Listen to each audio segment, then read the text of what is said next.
Well, good evening. Hello, everyone. Thank you.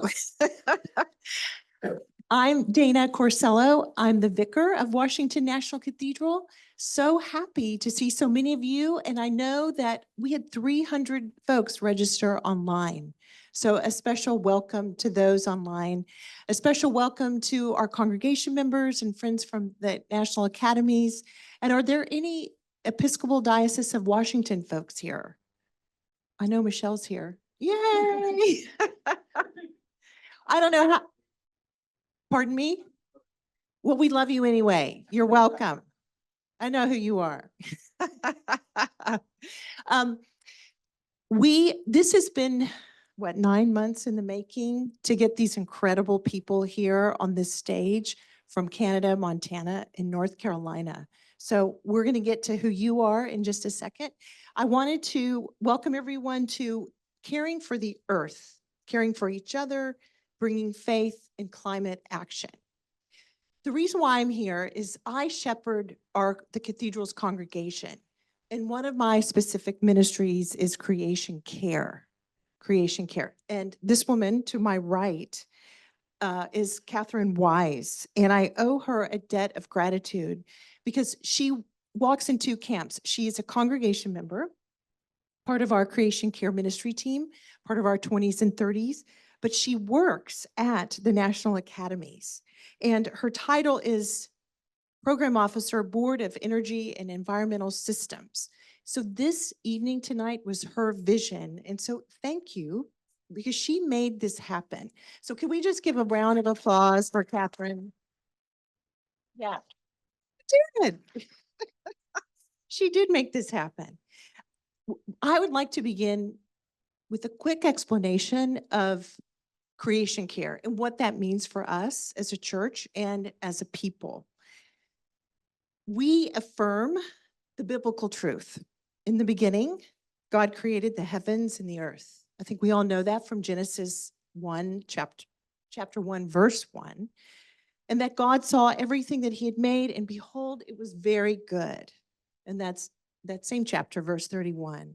And through God's purpose of creation, we also affirm, for in him all things were created, things in heaven and on earth, visible and invisible, whether thrones or powers or rulers or authorities, all things have been created through him and for him. And that's from Colossians chapter 1, verse 16.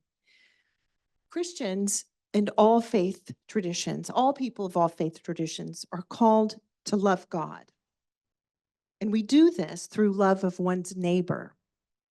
Indeed, one could not fully worship the Creator and at the same time destroy his creation, which was brought into being, we say, as people of faith, to glorify God. Worshiping the Creator and caring for all of God's creation is all part of loving God. They are mutually reinforcing activities. It is actually unbiblical to set one against the other. So to this end, we believe that one of the greatest moral challenges of our time is climate change. The mission and ministry of our faith is negatively impacted by our changing climate. So what do I mean by that? Hunger, health, poverty, children's welfare, they are all made worse by the more frequent and devastating impacts of floods, drought, fire, and weather disasters. Creation care initiatives are integral to our commitment to children, older adults, lower income families, and communities of color who often experience the first and worst climate impacts. While they contribute to the least of any climate change. And I know we're going to talk about this, but climate change exacerbates injustices of all kinds.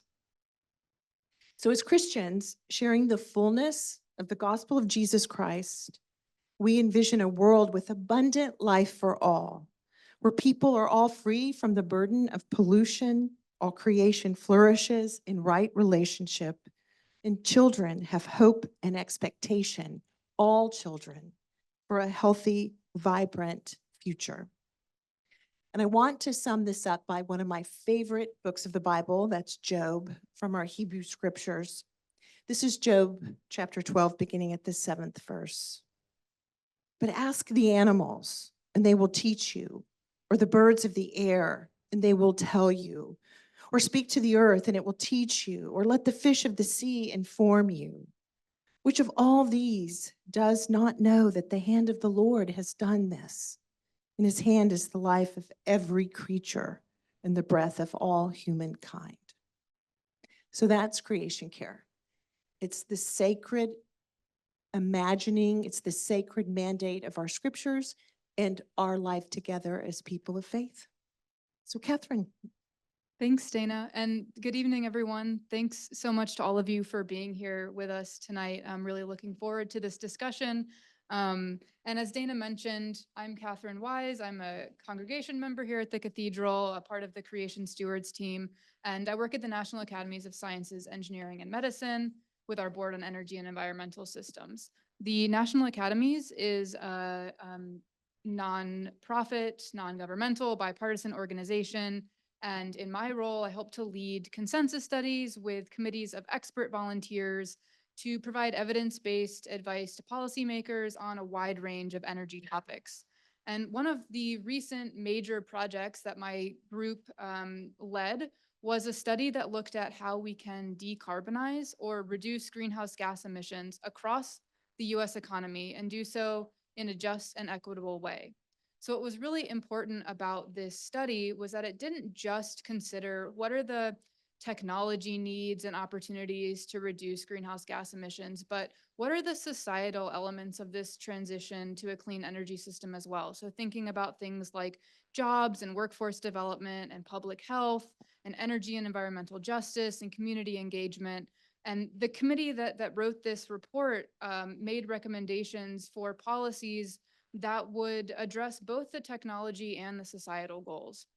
So you'll hear a little bit more about that in a bit here. But ever since we published this report back in October of last year, we've been looking for ways and engaging in activities to share its messages more broadly than our typical audiences on the Hill and with federal agencies and other policy makers.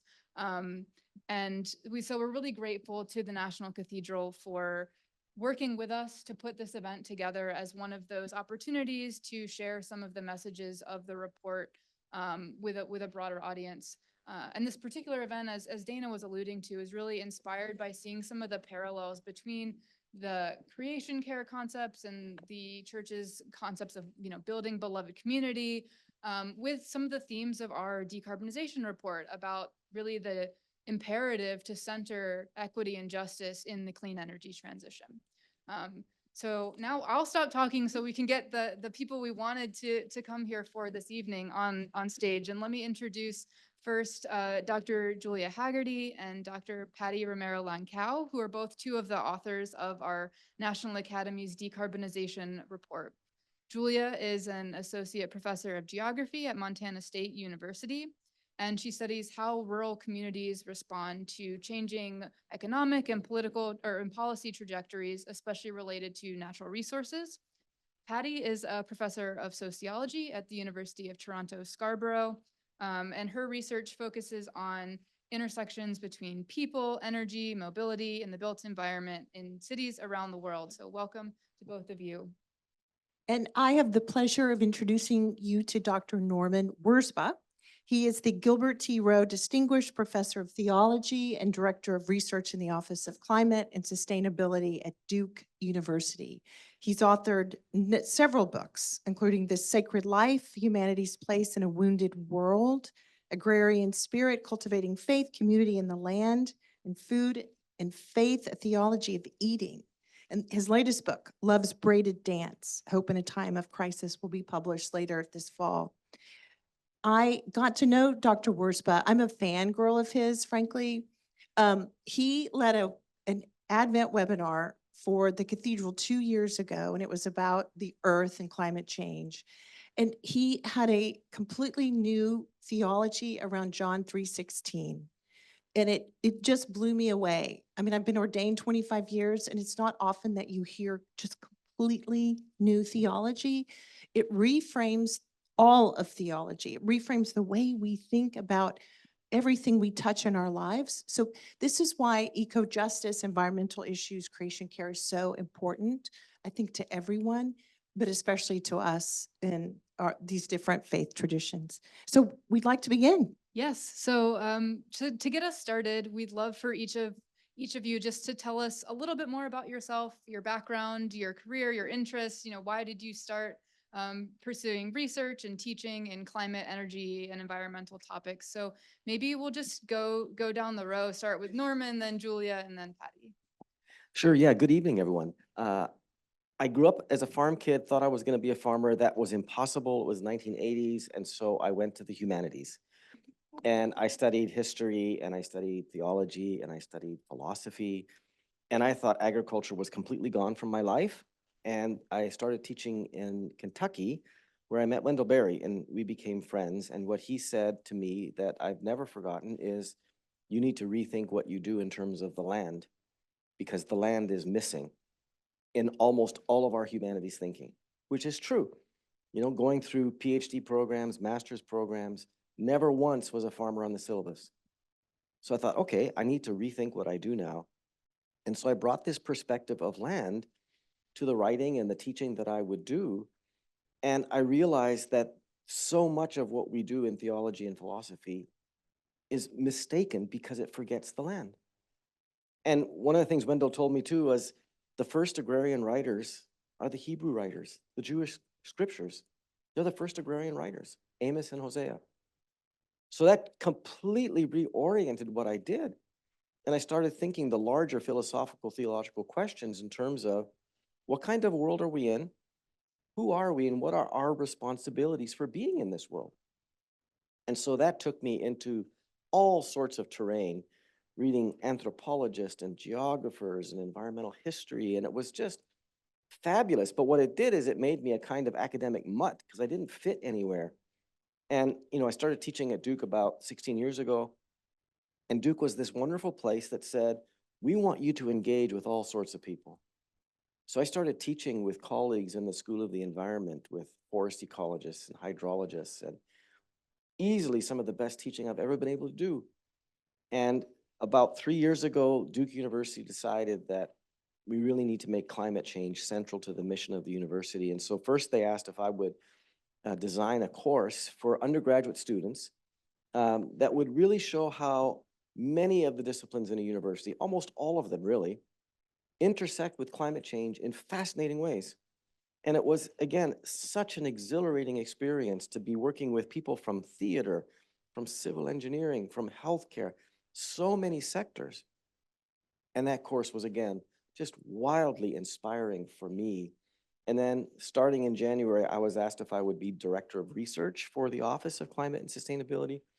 And the task is enormous, but the challenge is to try to make a major research university and a school of medicine make climate central to its teaching and its research and its public engagement. And again, there's just so much potential because climate change represents what is easily, I think, the most complicated, all sector kind of issue that we need to be addressing. And no single discipline, no single professional school has all that we need to address it. And so it's an exciting time, I think, to be in academic worlds, to try to figure out how are we going to work together, not just as institutions, but with community members and partners of all kinds to see what can be done.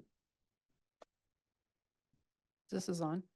Hey, now don't you want to just listen to Dr. Worsfoth for the rest of the night? I'm so thrilled to be here. It's a really pleasure to meet you, and it's just very moving to be in this incredibly beautiful space. So also just moved by your commitment that you're all here to take a moment out of what is surely a really busy week to just engage in this conversation. And I'll try to keep the biography brief because I just really do want to be in conversation. But my name is Julia Haggerty. I grew up in Boston. My parents actually did a stint in DC, and my mother taught at the Cathedral School for a year. So we are, I am a East Coast kid.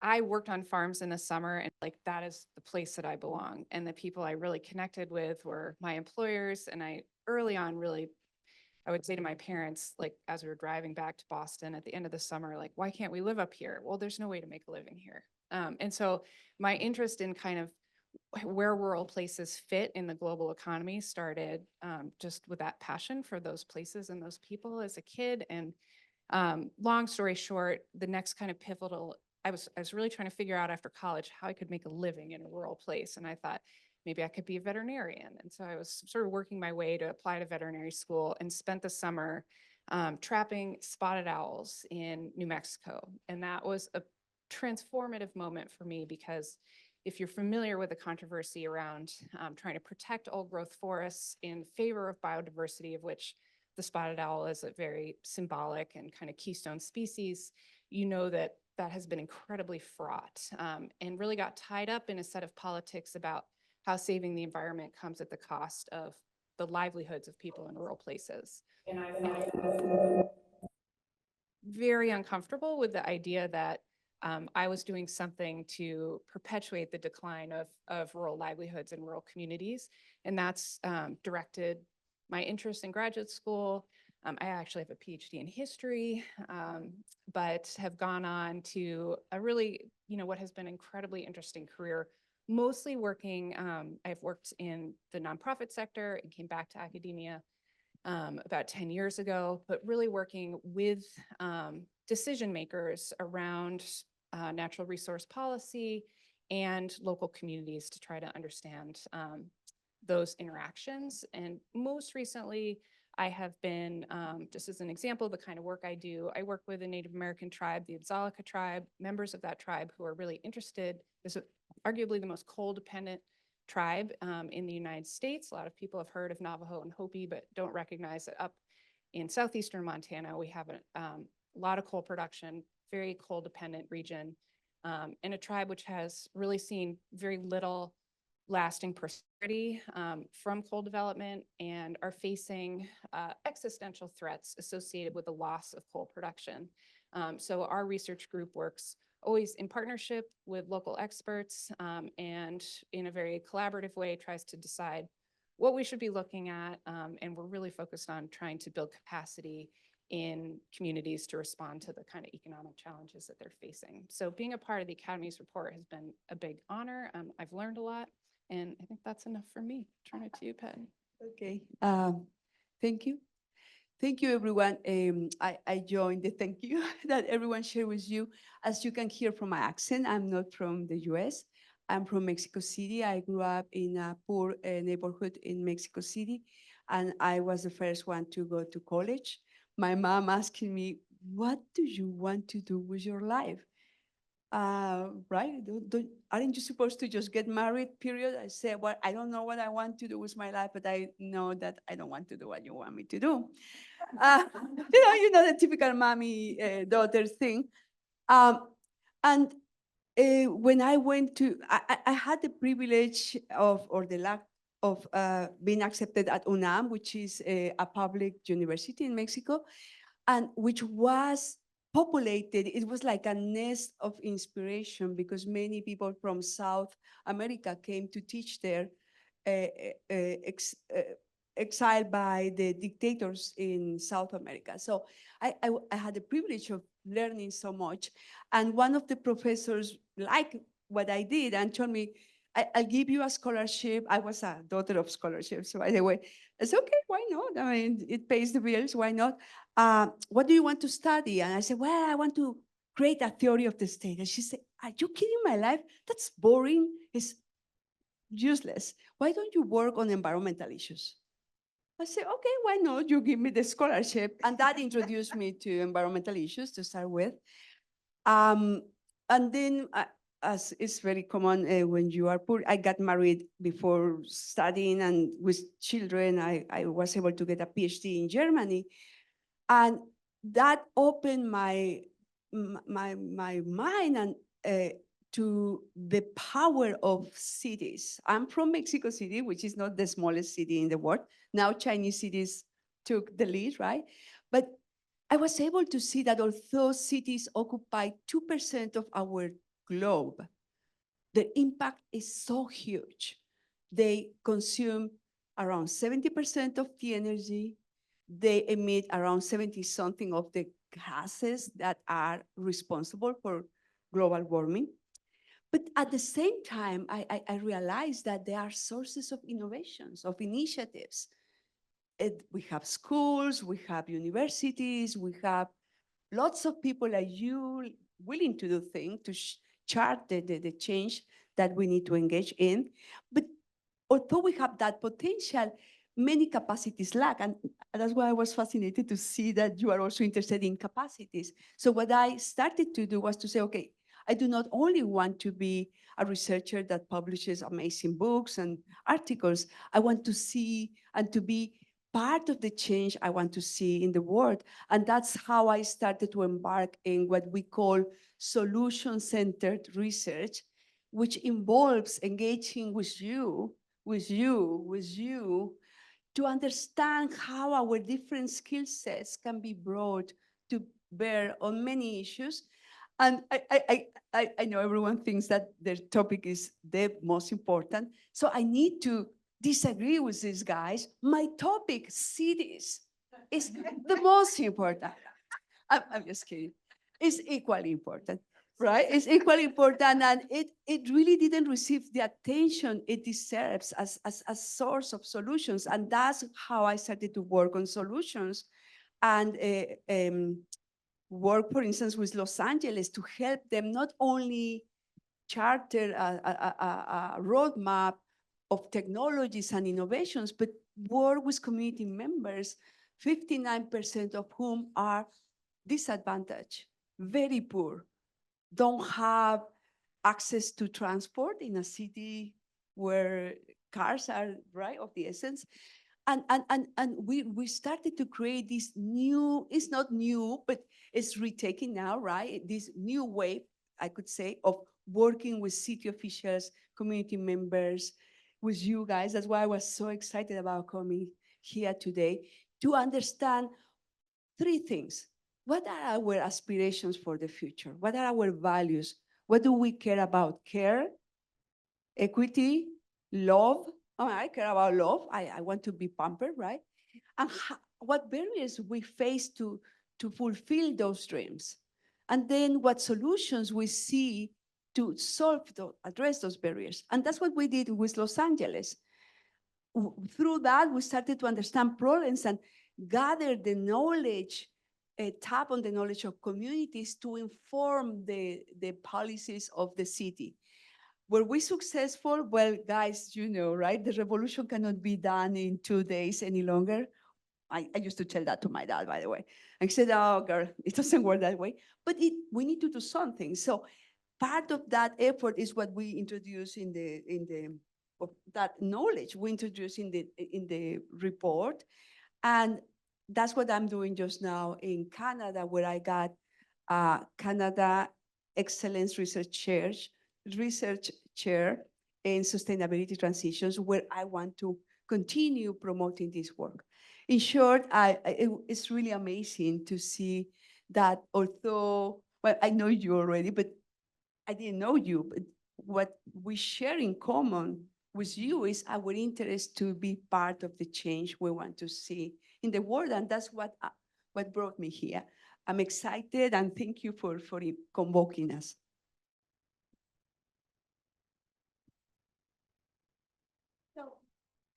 That's a lot. You know, where do we begin? So from all of you, I mean, I just had this conversation tonight with someone on my team. You know, we feel so hopeless with regards to what we can do as just citizens of the world. You know, not buying plastic. I mean, all of that. So what do you say to people, or what can you say to us other than these are the 10 things you can take home to do that will help the environment? Because that just, I'm tired of hearing that. I mean, it's important, but from all of your perspectives, what do you say to people? Where's the hope in this decarbonization? And what do you hold on to, Norman, when you have to explain to people in the medical center why the environment is so important? I'm asking like 5 questions in one. But there's so much to cover. Yeah, so I do a bunch of speaking and I often talk about really depressing things. And so the last question is always, well, what gives you hope? And I grew to really hate that question. Sorry. No. So what I decided to do is I said, okay, that's not a good question to ask, because the problem with the way that question often gets put, I'm not saying that's the way you're framing it, but we think that hope is something that a person has. Some people have it, some people don't. If you don't have it, you really wish you did, and you want to know how to get it. And that makes hope seem like it's like a vaccine or a security blanket. If you got it, you're going to be protected. It's going to be okay. Right? So that's one version of how sometimes people characterize what hope is. And there are, manifestations of this in all kinds of sectors, right? If you're a technophile, you'll say Elon Musk, he's going to save us. I don't know how you believe that, but the religious side of it is no better, because I know lots of people say, oh, God's got this.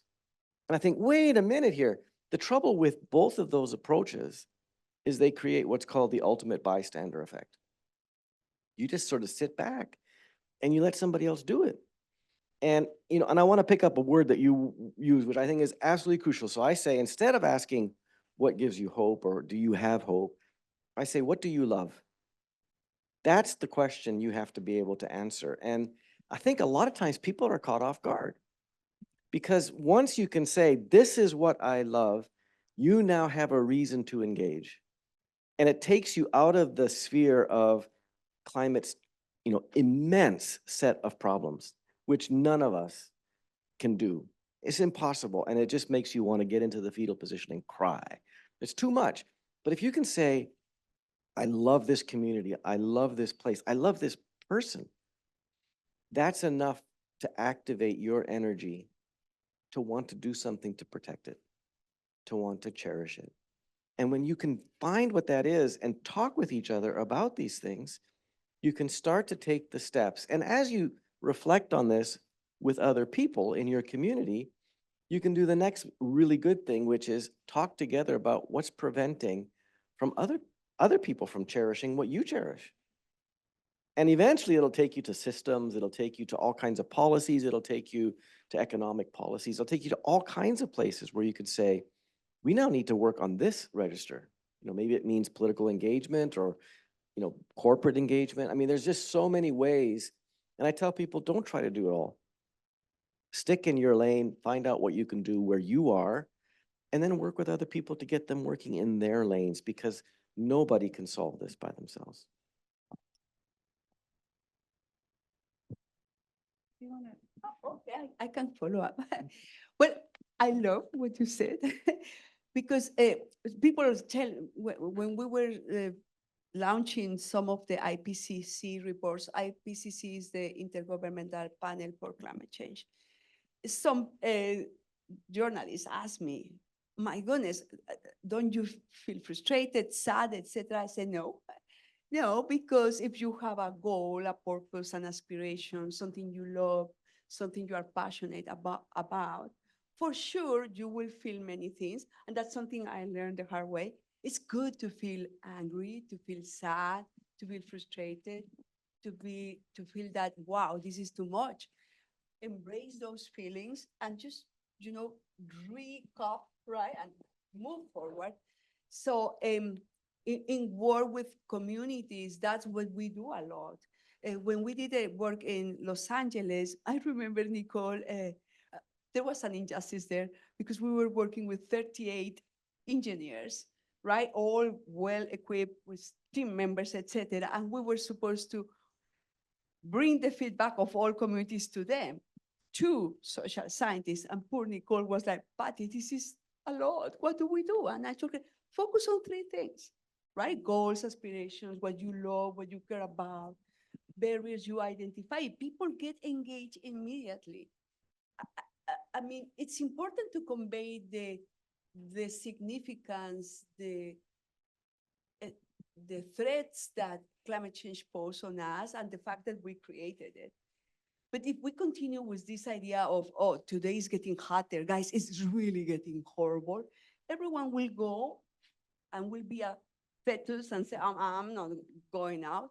We need to always convey what is what you can do but also what is what you need to ask others to do.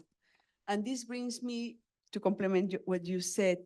We, in our last IPCC report, synthesizing knowledge on what can be done, we found that the focus on individuals, on asking, hey, you need to do something, don't use plastics, please, don't use Ubers.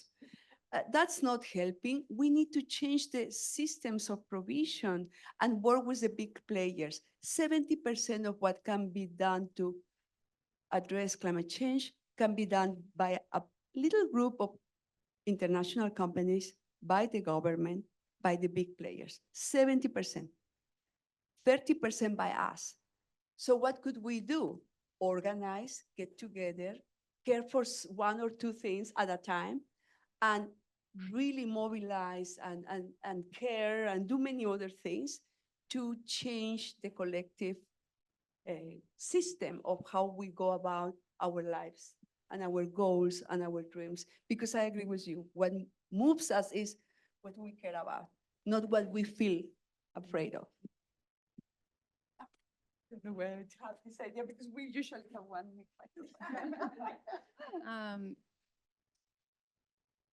That we're not on our script. So I'm assimilating all these wonderful things that I've heard. And what comes to mind for me is a similar idea of like, we need to adjust our focus to not always be trying to take responsibility for the whole system and assessing, this a sort of like what feels like a collapsing trajectory, and put our sights on things that are near and close. And at the same time, I guess the thing that hasn't been mentioned up here is like, there is a tremendous amount of change happening really quickly. Will it be enough? Probably. I think we have this idea, and it's reinforced by some of the heuristics we use in policy, like 1.5 degrees or 2 degrees. And those seem like those are benchmarks we can fall way short of. And we're constantly being reminded that we are. And the system is changing in all sorts of complex and unfortunate ways. I don't think that we can really know exactly where we're going to end up on this future system. But one thing we can see is how quickly things change. And maybe I'll just tell the story of in writing this report, which the staff who are here with us, we were first convened, speaking of how quickly things change, maybe in the fall of 2019. Which meant like there's lots of invitations that go out and letters that have to be signed, and then everybody's coming to DC. Well, what week did we come to DC? We came to DC the week of March 12th, 2020. It was the last meeting the academies had in person, that's my understanding. And then the committee, we wrote 2 reports. So the first report was written all in the heat of COVID. And as we were writing it, I thought this is a useless exercise because it was really geared towards landing in a federal administration that would, I'm going to try to be even-handed here, that would do something with it. And I thought, why are we starting this in March of 2020? It didn't seem very hopeful. And lo and behold, the world completely changed with COVID, and things really changed with the election. And it turned out that report, which was written, was hugely helpful to have ready at that moment. And since then, things are changing so quickly. I mean, is it perfect? No, but we are having, I now run a federally funded technical assistance center focused on environmental justice and climate justice that has a huge amount of resources that would have been unthinkable even just maybe 2 years ago. And the fact that in a state like Montana, my colleagues in the School of Agriculture embraced our Center on Environmental Justice, and were thrilled to partner with us because they see the need to address environmental justice and climate justice issues in rural communities. That would not have been possible even 3 years ago. So I think we do have to also celebrate successes. And if anything we've learned from climate science is just how complex change is and how seismic change can be. And I think there's lots of unpredictability in the system. And that's certainly happened in our politics in ways that I think are quite hopeful. And then I guess the last thing I would just mention is like, I am in the classroom every day, as both of you are, and at home I have high school students, and I don't know how many of you are around teenagers, but I think there is a survival mandate to change our narrative to something that is not so full of doom. And I have a teenager who went through a deep and profound mental health crisis that started with her telling me in the car in 8th grade that she didn't want to be alive in 2025 because she understood that the climate was collapsing and the world would be on fire. And I started, when she really entered a deep mental health crisis, paying attention to just the energy in the room and the kinds of conversations the older people were having, when she was at Thanksgiving, and particularly my elderly mother would just take her by the arm and say, we've really, screwed the whole world up for you, haven't we?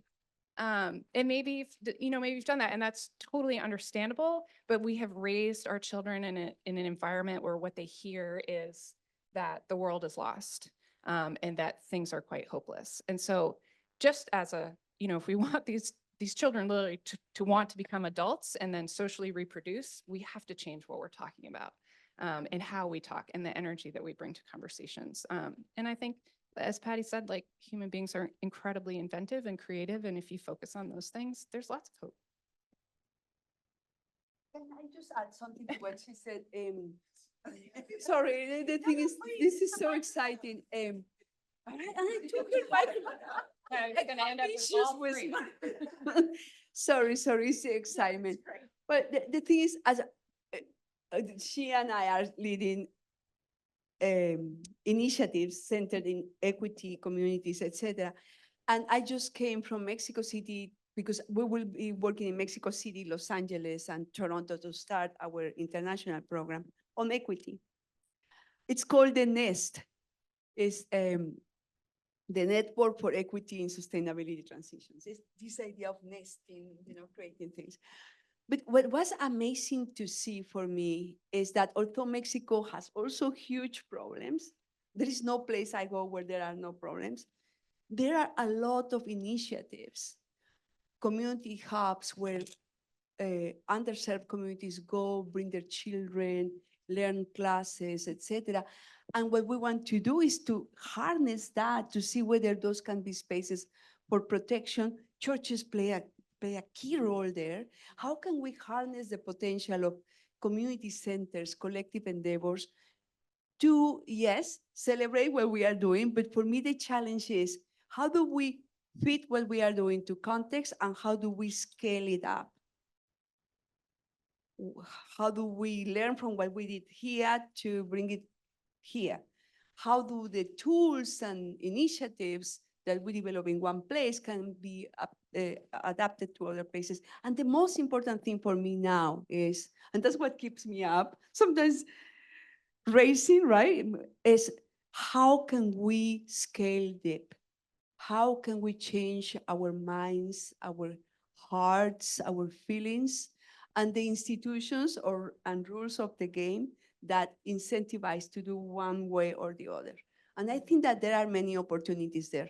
Will we change things profoundly? I don't care any longer. We just need to try, and we need to experiment and not be risk averse. And if we fail, guess what? Being vulnerable is important, isn't it? Who told us that we need to always be successful? Who invented that myth, right? I mean, we need to also be angry and sad, but also vulnerable, right? And open our hearts to that. And we need, as you correctly said, start to emphasize not only the negative, of the ones we love, of the ones who are next to us, but also the positive, acknowledge, include, hey, how do you feel? Because that's part of the conversation that will be key for the solution, or at least the attempt to solve many problems: climate change, equity, biodiversity, you name it. Can I add one quick thing? The other thing I would say is that hope moves in the dark. We don't know. And I think that's something we don't acknowledge enough, that we love to anticipate the outcome and we often have no idea. And just one little example, if you had asked politicians, social scientists, economists, historians in the fall of 1989 if the Berlin Wall would come down, they would all have said, absolutely not. And then it did. And then retrospectively, they said, oh, there were all these small little efforts happening. And then something happened. And I remember being at COP26 in Glasgow, and I was in several sessions, and in two of them, one of the commentators said, you know, the system now is so interconnected, it's going to take one major player to make a big decision, and the whole system will just change because the ripple effects will be that huge. And we're starting to see that, I think. When insurance industries say we're no longer insuring property, what does that mean? What are the effects? It's huge. That was a lot of really, really rich information and discussion. I'm trying to think of what direction we might go in next. And I think maybe one thing that you've all touched on, we've sort of covered it, but we haven't explicitly talked about it, is really this idea of focusing on equity and justice when we're talking about climate change and doing those things together, and why that's really necessary. And so I'm wondering if you could just speak a little bit more to that point. Sure, we can start. So we just keep calling it the report. If you want to see it, there's, I think, some copies on the back. But so this 2-volume report from the National Academies, which is about achieving deep decarbonization of the U.S. economy, took as a principle and a starting place that this transition absolutely has to attend to social justice and equity issues. And there really are often argued to be sort of 2 reasons to do that, which are thought to be separate, and I actually think they're deeply connected, right? And one is just the idea that there is an instrumental reason to ensure. And in the first volume of the report, we talked about the importance of pursuing decarbonization, meaning like how we transition our transportation systems, how we get fossil fuel as a input into our systems out of it and replace it with other sources of energy. How do we decarbonize? And we talked about doing that in a social contract that ensured that the benefits of decarbonization are spread as widely as possible, and that the costs are spread as widely as possible, and avoid reproducing existing kind of systemic inequities. And just, you can think of as an example, if you pursue with the utility a decarbonization program that's going to potentially raise some electricity prices, there's a risk that the cost of that price increase affects those people least able to pay it if you don't attend to that potential outcome or issue, just as one example. And we talked about why that social contract is so important, this contract that will pursue decarbonization, but will do it with attention to vulnerabilities and equitable distribution of costs and benefits, and for 2 reasons. One is simply an instrumental reason, which is this idea that if the public is not on board, because this is such a systemic change, it will be very hard to do it on a time frame that's meaningful. And then the other is normative. The other is that because this is the right thing to do, this is such a large systemic change, it's an opportunity to recognize and redress historic injustices. If we're going to redesign how we move around cities, let's do it in a way that recognizes that cities are badly designed in ways that often reproduce a lot of social inequity, right? So this is this normative thing. But of course, those things are like really closely connected. And I think there is just a normative assumption to start with that we have to address climate change. So that social contract being instrumental about getting us there more quickly actually comes out of a normative decision that we need to get there quickly. So I think those things are less separate than we often would make them out to be. But that's certainly the way we talk about it in the report. I would like to build on what you said and combine the normative and the instrumental. When we talk about due process, procedural justice, and we operationalize that in Los Angeles, and I'm working on doing that in our current work. What is really important is not to say, do you need this microphone? But to ask, what is what you need? You see, the question is different, right? What many community members have told me is that we come with cooked, prepared technologies, decisions, programs, and we might be right? Our intentions might be right, but we never ask them, is this what you need? Example, electric vehicles. in Los Angeles, in the south and east of Los Angeles. We, committee members told us, I don't buy into your electrification nonsense. I don't think we need electric vehicles. You need to consider that we don't have buses. We need buses. We need mobility options for people who cannot drive. We need mobility options that represent the logistics of a family. I'm a mother, and I always said, I need to have an option to go pick up my girls when someone calls me because they have fever. That's a logistic. I need to go drop my mom. Those are logistical issues. So we need to understand, what people want, what they dream for, etc., in their communities. And what they need is not what we think they need. That's a fallacy. We do it with our children. Girl, I really think you need to go to bed. And for sure they do. But that's not the right question. And I did it. I'm not tired, Mom. Okay, no. How do you feel? Do you think, what do you want to do? That's a different question, right? And that makes people feel that you care and that you listen. That's key for process. Many of the reasons why many middle class populations are unhappy in the US, in Canada, in Europe, is because they are not making ends meet. They are not being able to pursue their dreams, their goals, to bring children up, or, in whatever, to live their lives with dignity. And that's a reason why many people are upset and are prey to all these demagogues who are promising things that are not possible, instigating hate, etc. So that brings me to recognition and restorative justice. There are many legacies, injustices that we don't see because we don't want to see them. We don't listen. We don't want to understand why things came to be, hate, etc. Trauma came to be. In Latin America, the trauma of being colonialized, right? Those things we need to understand, embrace, and at least say, I hear your pain, and start to work on, I call it packages of options that are tailored to representative groups and not to only one group. Thermal comfort, for instance, this idea that we need a temperature was created to represent the thermal needs of men. I'm not against you guys. I love you. All men are amazing. But the problem is that we women have different thermal comfort needs, and that we humans, our needs vary with age.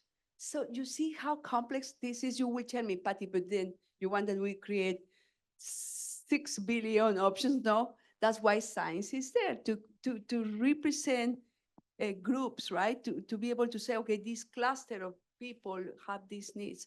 And we are not addressing this. We are not really opening ourselves to the mosaic that we have in front of us. And that's human nature, and that's cities, and that's rural places. So I think that more and more we need to be connected to these things if we want to achieve equity and justice. And we are not yet there. I'm not yet there. I'm humble about that, but we need to try and be open and be compassionate and empathetic and say, hey, I hear you, I feel your pain. And then you will see, because pain and feelings are important. Focus on that and not only on the rational beings. I don't know who invented that we are rational. Can you tell me? I'm not rational. Are you guys rational? No, I feel, right? Well, why? So, complementing what you said, I think that it's important to also consider these issues. So yes, to all that you've just said, I want to add a theological lens to this maybe. So the question of justice is very important in traditions that are spiritual or religious. And the question of how justice enters in is a very fascinating one, because some people think that it's really not that important. But then when you have, faith traditions that do take justice seriously, it's often only in terms of human justice, right? The justice we owe each other as people. And I think what's missing in this is the question of, well, what about the rest of the world?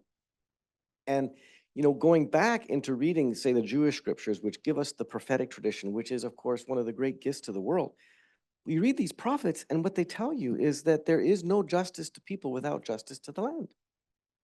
And so the prophets will actually speak specifically about how if the land is languishing, everybody languishes.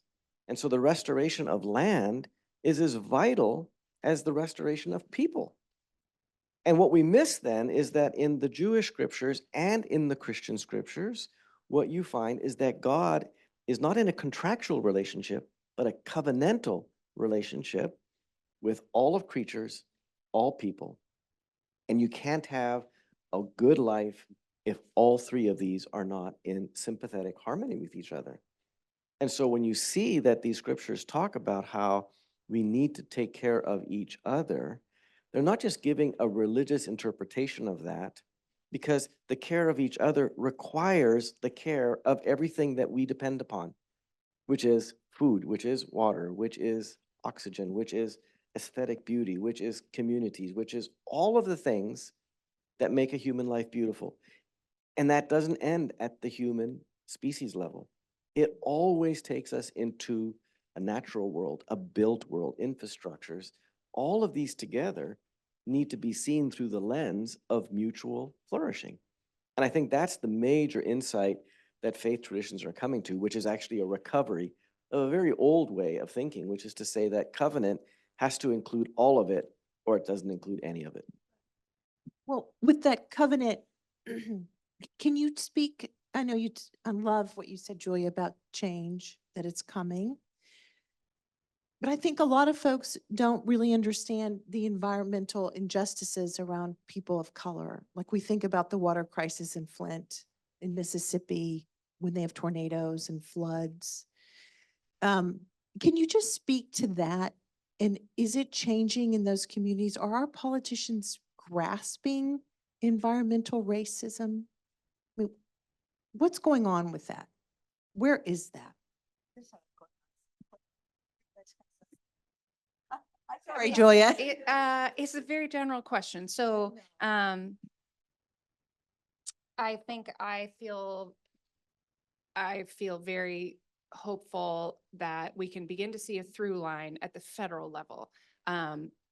Still mostly in the executive order space, not so much from Congress, but you can even in current lawmaking there, that I think the through line, which is like there has been historic environmental injustice and we need to take action on it, has been ramping up. So just as an example, we just prepared this statistic for a recent talk. The first executive order to really address environmental justice came out in the Clinton administration, and it established a program at the Environmental Protection Agency. There's probably some feds in the room who know this better than me, that over the course of its lifetime between 1994 and 2023, when it was replaced, gave out a total of $19 million to environmental justice small grants. So these are grants that a church group or others could pursue to get, tens of thousands of dollars to do some small project. That environmental justice small grants program under the Inflation Reduction Act was replaced with what we call environmental justice grant makers. That is a program that has $3 billion to give out in 2 years. And so there is this really tremendous commitment and set of resources that have come out of the current administration and Congress to putting resources in the hands of environmental justice communities, which is a very bizarre thing to call a group of people. And then I'll say, like, the other side that I live with every day is that in order to address environmental injustices, many communities really lack the time, the space, the resources to organize, to put together project plans, to apply for money in order to address those things. And that is, I think, really some of the most important work is to be with communities, letting them say what solutions they want to see happen and trying to bring resources to make those happen from the ground up. That's the kind of work that I'm excited about doing. And yeah, I think, I'll just speak for Native American tribes in Montana, many of which have had opportunities foisted on them that they've been told to export resources to the benefit of cities, whether that's water, or electricity, or thermal or fossil fuels. And they are in places that are not electrified, that do not have adequate, heating. Many places that still don't have plumbed drinking water or safe septic. So this is, in the United States today, in places that have been tied to resource economies, there is still, from that poverty of the built environment, hugely inequitable health outcomes. And Native Americans in Montana died at 4 times the rate of non-Native Americans during COVID, largely because of the existing health inequalities. So the issues are profound. They should not be considered in any way lightly, but there is also this recognition, I think, that, and some attempt to address them. It's true that there is the changes in the air. We hope that in November it continues to be in the air. But I also want to emphasize that it's true that rural areas are not do not have the same access to resources urban areas do. But it's misleading to think that urban areas as a whole are winners in this conversation, because inside urban areas, you have, just take a look at DC, right? You have neighborhoods that are really neglected, where people might have AC, they don't use it because it is too expensive, it's broken, where across corridors, transportation corridors, and as such, suffering from exposure to air pollutants from heavy vehicles, which go along them. So inside the city are huge inequalities. They are so huge that many populations in urban areas do not go out from their neighborhood. They don't have the privilege many of us have of going all around the world. So again, inequities are really complex. There are rural, urban, inside rural areas. There are the ones, the haves and the have-nots, right? And the groups in the middle are endangered, right? So it's really important to consider those inequities, those differences, again, when we are tailoring solutions. And I'm glad that you are mentioning that there is a lot going on. In NREL, the National Renewable Energy Lab, there were efforts to support with technical assistance communities that came to ask for it. We are moving in the right direction, but there is a lot to do, and we hope that the pendulum don't move again to another direction in Canada, in the US, and in Mexico, right? Where things could be shaky too.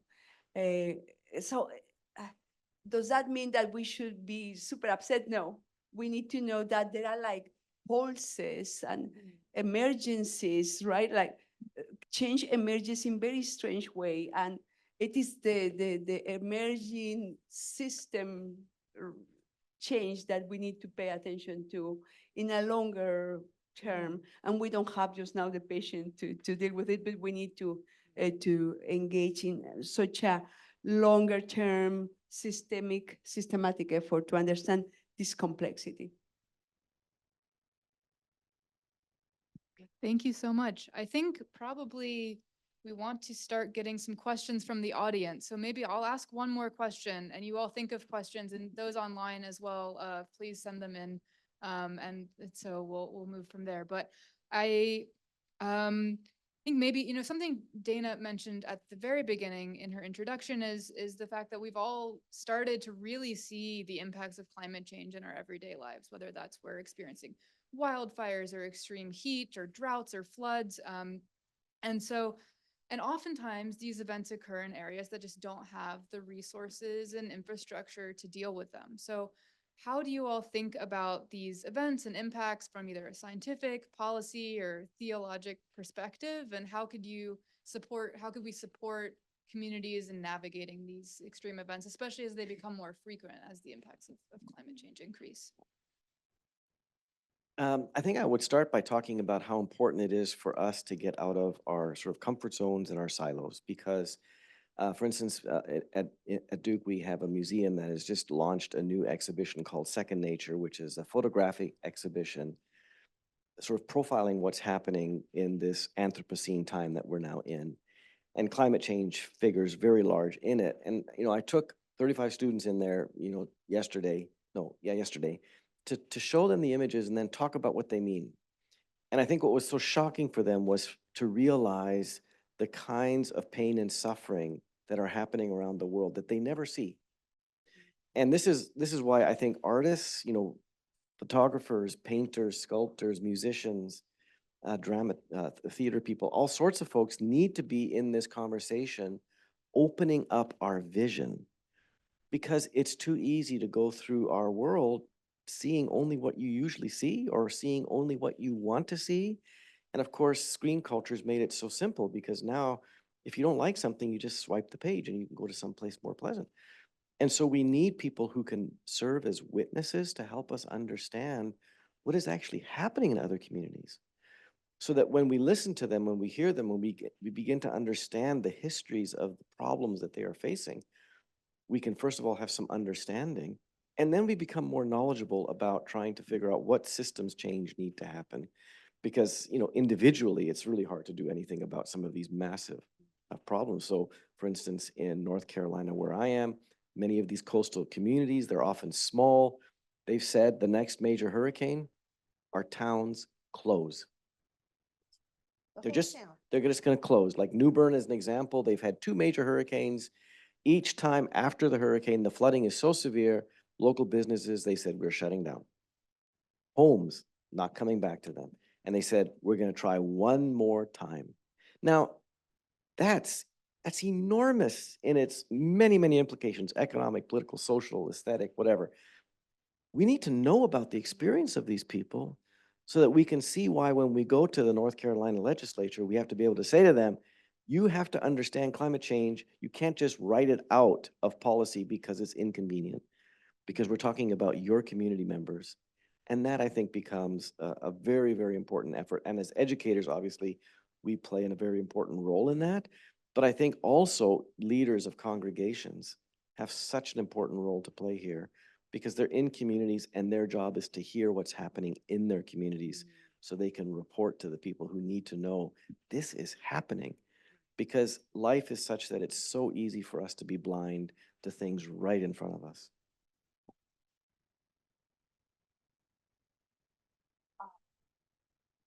I'm thinking. Well, thinking of what can be done, I was fascinated to hear from Julia that she's engaged, or some friends, colleagues of her are engaged in similar efforts we are engaging in, which are not only to document, right, to show what's happening to those who are not don't know, period.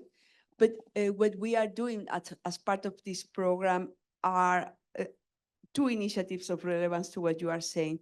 One is a community science efforts, whereby, because community members told us, hey, I could be actively helping you collect data. I want to know how can I protect myself from exposure to air pollution? Why don't you allow us to understand this data and see what we can do to protect ourselves while we wait for the big change, right? So we will initiate with these community science efforts around air pollutants associated with wildfires, which are affecting everyone, not only Montana or Alberta, but also Ontario and everywhere. So that's one. The other is to engage community members in different art efforts, for them not only to do artistic activities and for us to have conversations about change and what they can do, but also for them to exhibit the results in galleries, etc., and be proud of what they are doing, and in the process be engaged in actively voicing their solutions. We did that with a bunch of kids. We did a theater thing around moderate and safety nets, etc. We dance, and the kids produce a lot of solutions for the resilience officer of Boulder, and they were quite cool solutions. I wish some students could read them, right, from the university. So, but the important thing is we can facilitate many things, learning, taking advantage of the role that the church plays in many localities, of the role that local leaders play, how we can amplify, right, knowledge, action through them, because sometimes they are, not sometimes, many times, communities trust them more. So there are many ways in which the church, which has historically played a key role locally, right, can help spread change, right? Like, so as fire is spreading, why don't we spread the fire of action? So those are things that I have identified in our work, and we will continue to do whatever we can to spread them. Well, any questions from online or in the audience? Go ahead. Or, yeah. Sure.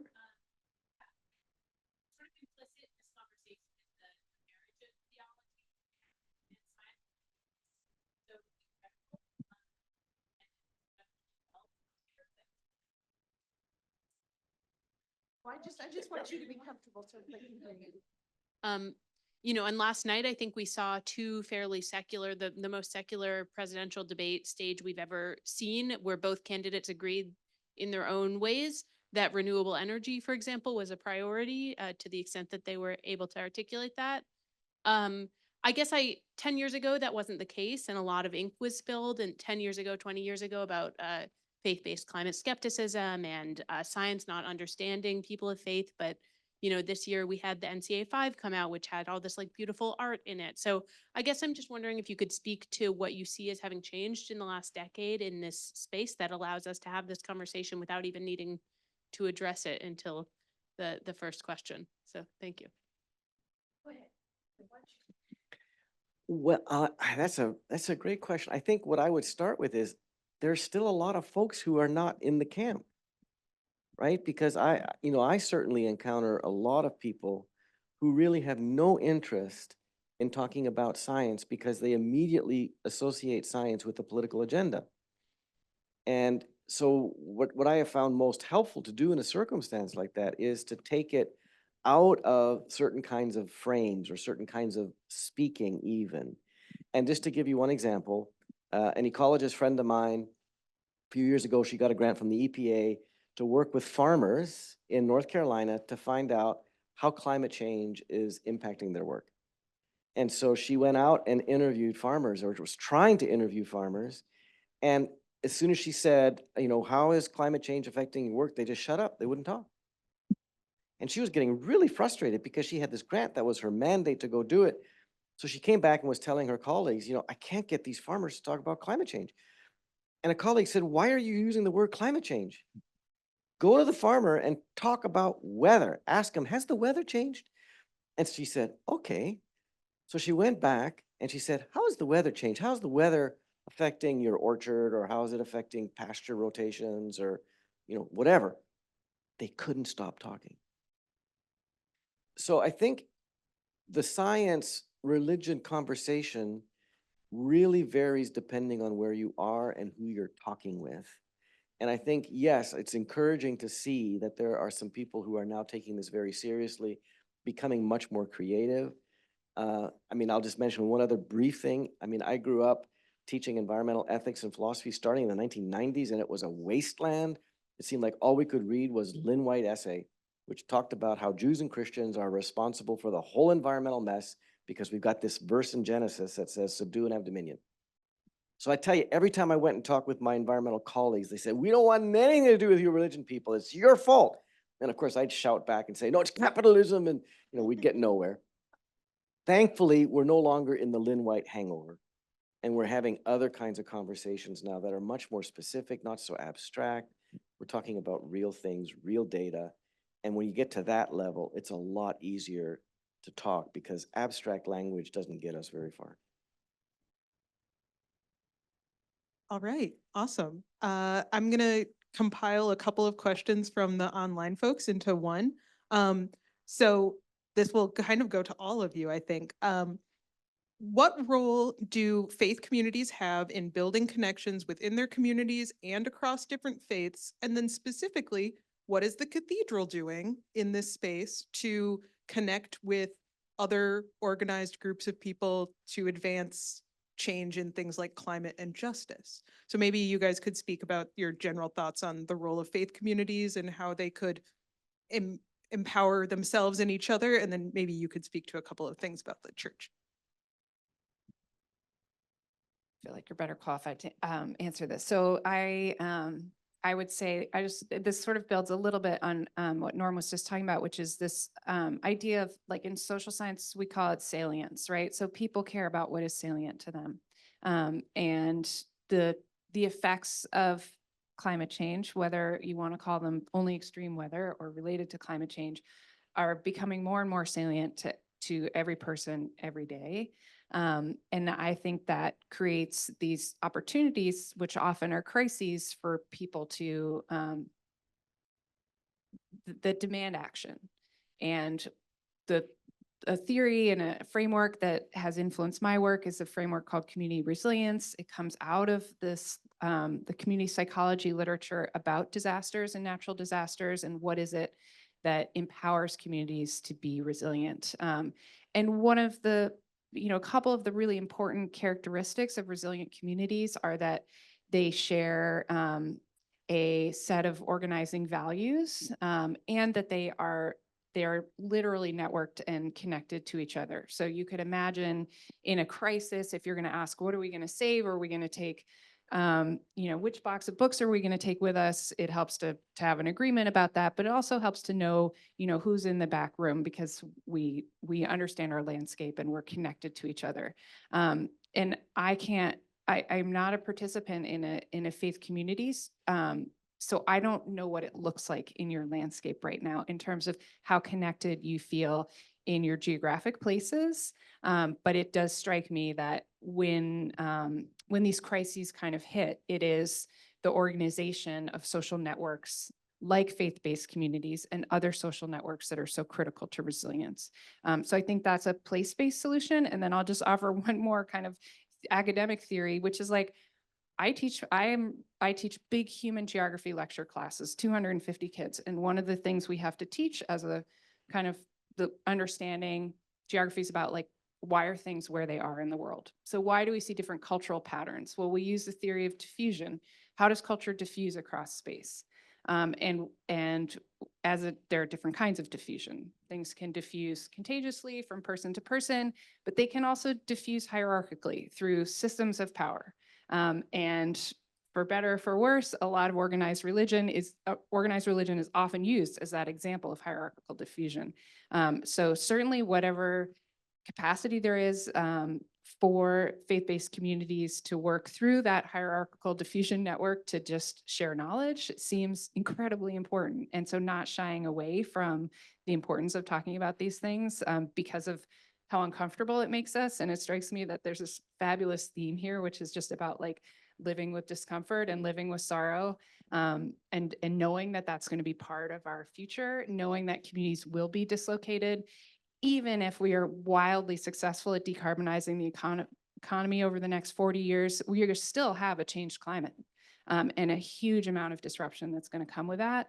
And so it strikes me that faith-based communities and organized religion, like, has this tremendous opportunity to come in and be a source of information and a source of rescue, and sort of salvation for people, that feels really important. And I'm actually really inspired tonight by this thought.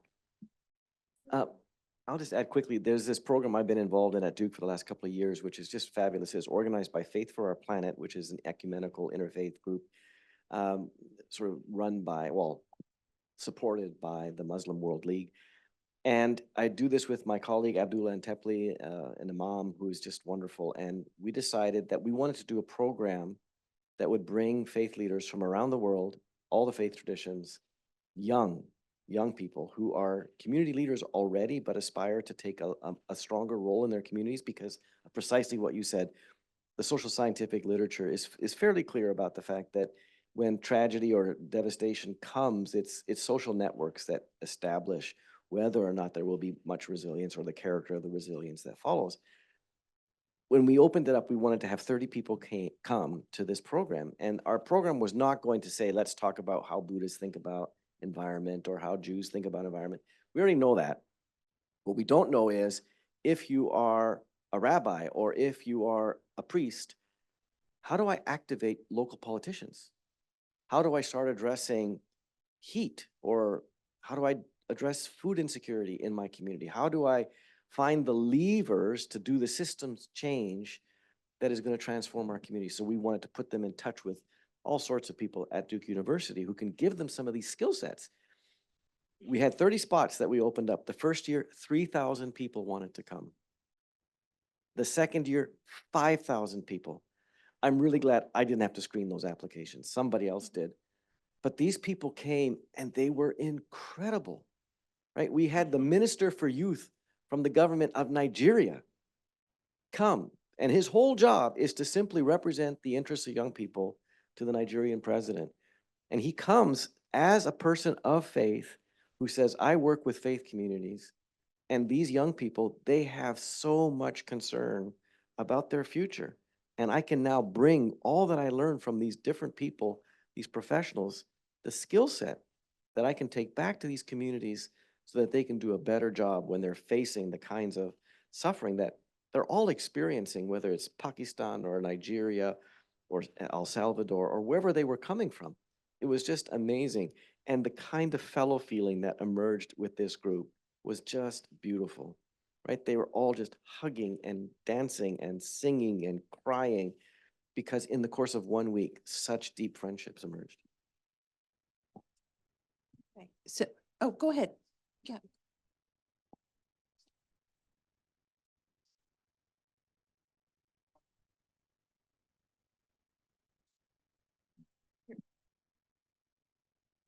I do a lot of translational science work, which is what you're sort of describing in the adoption models as well. I happen to have a background in divinity and I went to Union, so I have a theological lens to all this, so science and theology. So one question I have you might not want to answer is, and then another one, a theological one, but the science one really is at, why do you think most people don't know where emissions come from these days? They're very surprising polls. I mean, getting to net zero is actually not super difficult. Actually, most emissions from households can be accomplished with renewable energy and energy efficiency. So that aside, I mean, I don't think politics is really the right answer to that ultimately. And I'm still thinking about what the last 3 decades have taught us about getting to this better future. The theological question really is about, in the arc of human history, I spent a lot of time in the Reformation. What is the arc of meaning in this that we're facing with? Like, climate is one of the most perplexing, if not the most difficult challenges ever facing humanity. We're also equipped with some of the technology that we've never ever had before. So where's God in this moment? What are we supposed to be learning, and what is it going to take to pivot this? Okay, so you all take the first one. I got to think about that for a while. Well, I don't know whether I can answer your question, your first question, but your second question brought me to think of something that I think we are not willing to address, and that is the focus on growth, get faster, get bigger, buy more, and all the obsolescence that is associated to that, right? And it strikes me that even if we were able to solve the climate problem by completely shifting to renewables and electrifying, etc., which of course won't change things in the near future because we need 30, 40 years for the climate system to go to another regime, as it is calling the, to move to another situation or different features. Even if we did that, if we continue to with these patterns of just producing more, extracting more, emitting more, etc., I mean, I don't think we will make it. And there is a lot of many scholars and many people, I am one of those, we are coming back to basic old principles of, mutual respect, of focus on quality of life, of focus on caring for each other, of the ideas of the buen vivir, the love for the Mother Earth that is so common in among indigenous communities in Latin America, which has a lot to teach about these issues.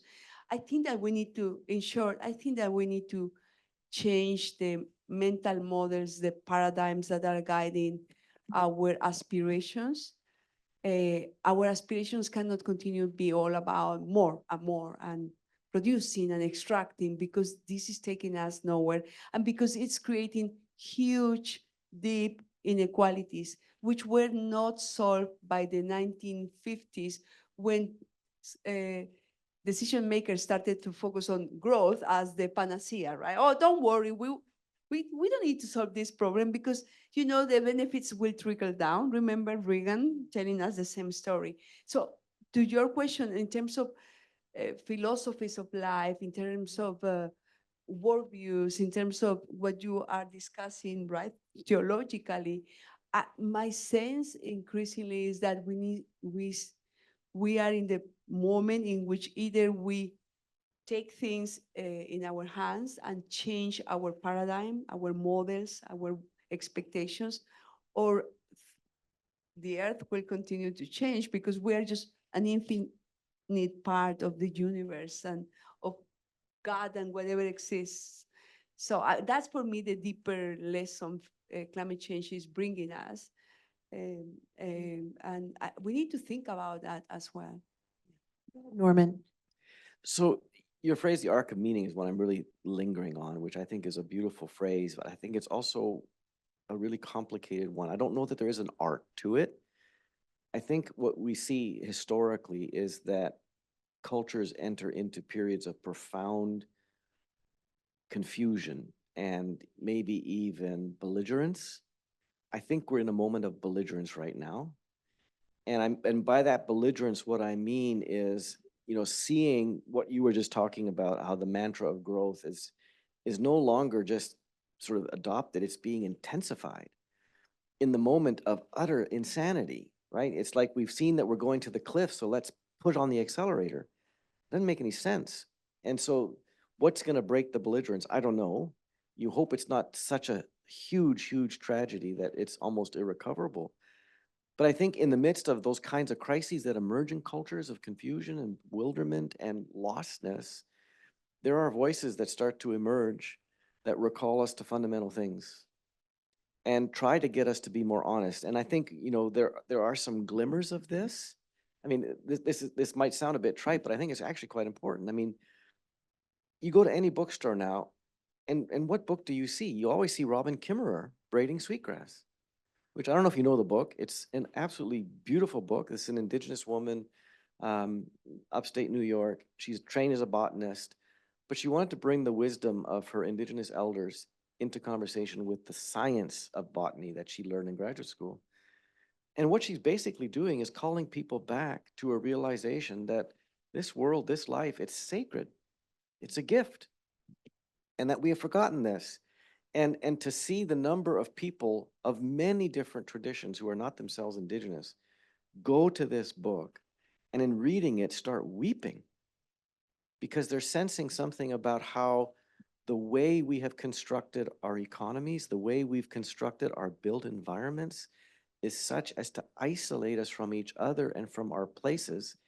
And in doing that, we isolate ourselves from the places of meaning and worth, right? We fool ourselves if we think that we can utterly disparage the places we draw our life from and not disparage ourselves, right? We can't say that the world is valueless and then say, oh yeah, and we have meaning, right? One of the most beautiful and difficult moments, I think, in Kimmerer's book is when she says that the great catastrophe of settler colonialism was that these Europeans came to own the land.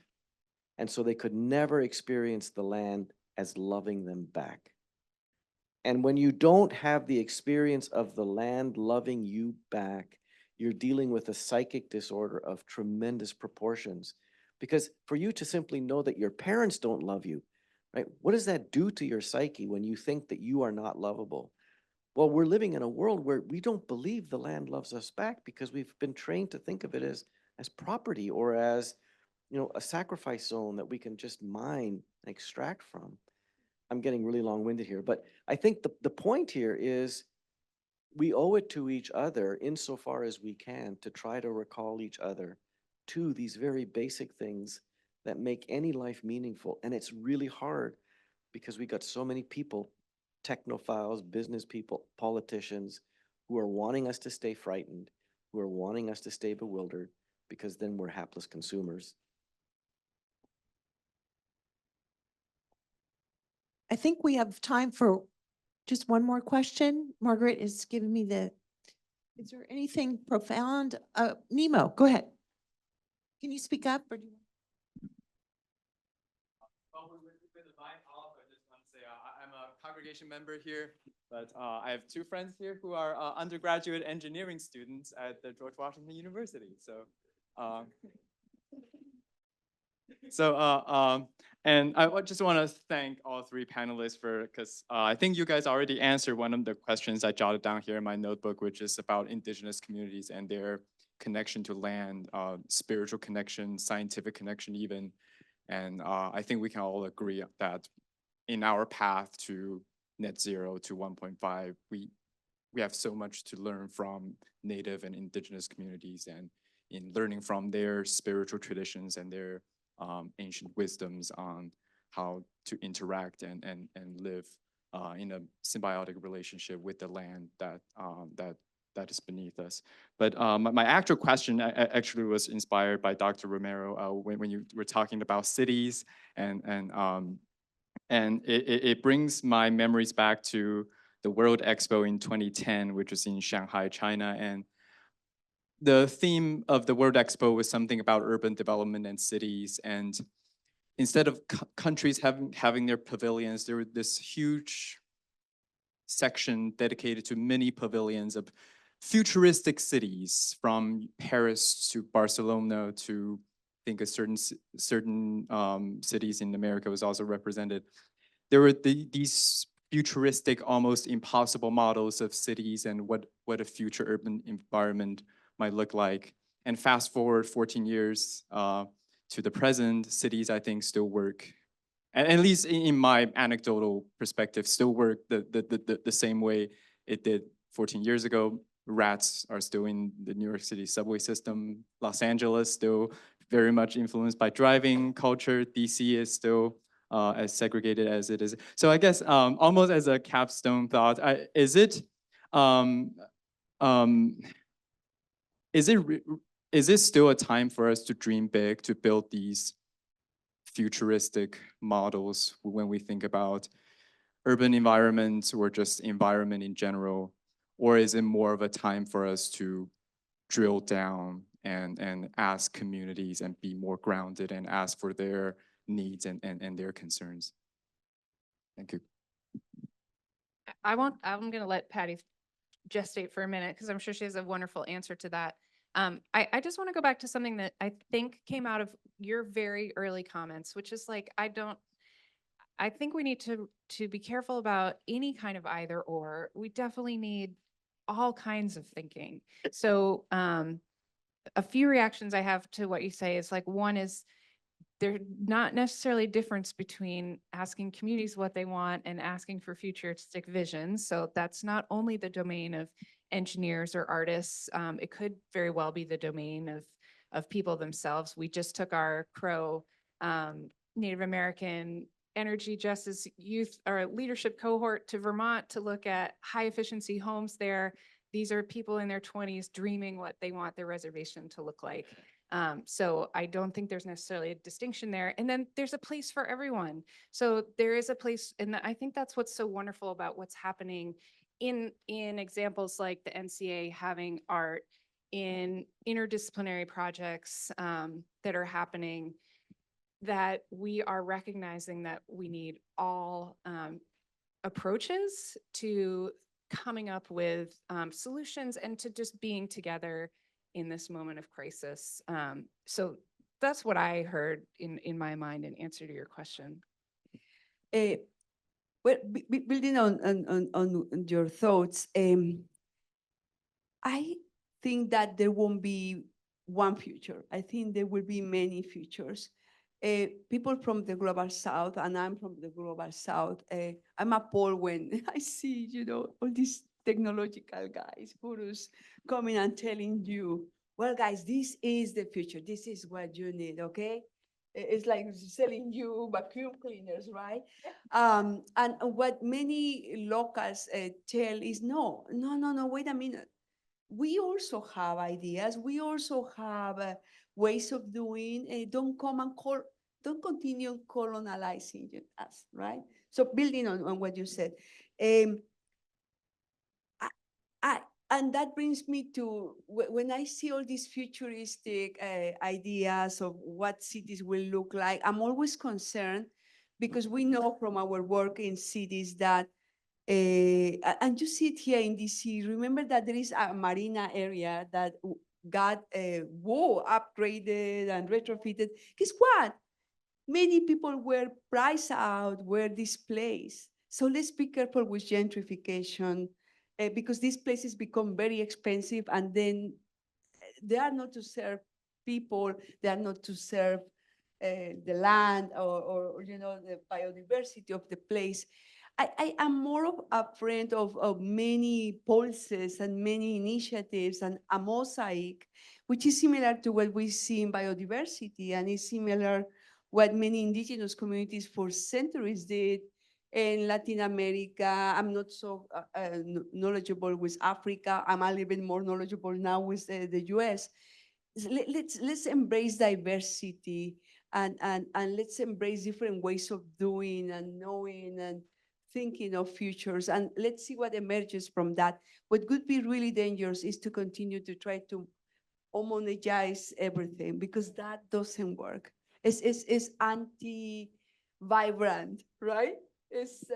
I am from Mexico City and I know it's a crazy city, but it's so vibrant, right? And that's what makes a city beautiful. So I don't think, and last point, a colleague, an expert in energy told us 2 weeks ago in Mexico City, oh, please guys, don't continue saying that cities will grow like this and this. What is the energy to keep up with all those requirements? There is no energy to keep up with that. There is no water to keep up with that. We know that water scarcity is another thing coming to hunt us. So we need to go away from those ideas that homogenize the world and think of diverse, vibrant ways to respond to local problems and see what happens from there. Thank you. Thank you all so much. So I want to wrap it up tonight by thanking these three amazing people. I know I have like 5 more questions.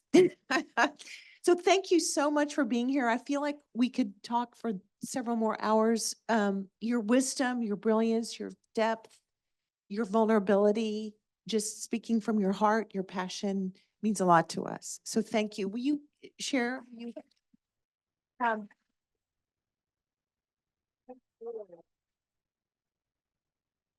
And I want to thank my partner here, Catherine, Dr. Wise, who she made this happen.